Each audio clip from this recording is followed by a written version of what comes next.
Hey class, this is Brother Siemens here. I would just like to try to answer some questions about your writing assignment. I know it's due tomorrow, um, but there's been a lot of questions today coming in just because we wanted to have clarification on what's going on. And I apologize. I'll be honest, I'm just a teeny bit frustrated with the different templates each week. I just wish they would choose one way to do it, and it's easier for you and for I to kind of understand what we're doing together here. But just know that I'm not the designer of the class. I'm just the one that gets to help manage it and help you have a good experience. So here's what we're going to do with this assignment. For every assignment, whatever is listed here, that's your reading. You don't need to do any reading outside of Moses 6 and 7 and Elder Christofferson's talk, Come to Zion. So this is obviously the doctrine taught in that chapter. You got Enoch, you got him building a city, conversations with the Lord, with God. It's awesome. And then this one, we have this kind of a modern application where he still teaches about Zion, but he has those specific things that you can do, and it's pretty cool stuff.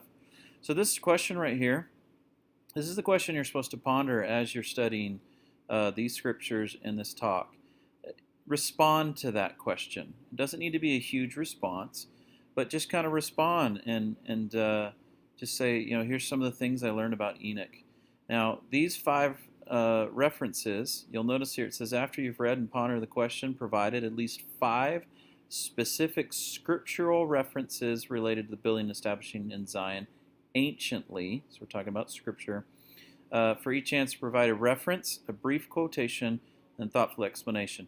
So in previous assignments, it said reference, and then it said explanation.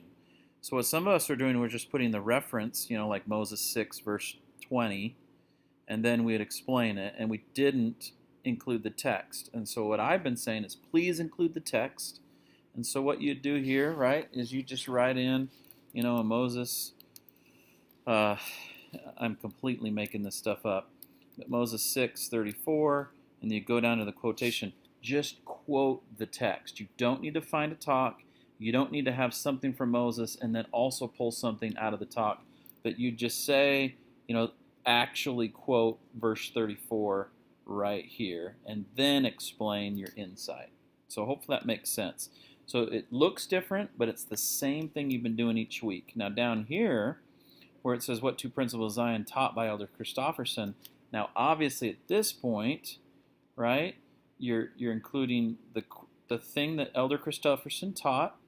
You're providing the quote out of the talk, and then you explain it. So everything, even though they've got different titles from there and here, it's the same thing. You provide, the reference, the quote, your explanation.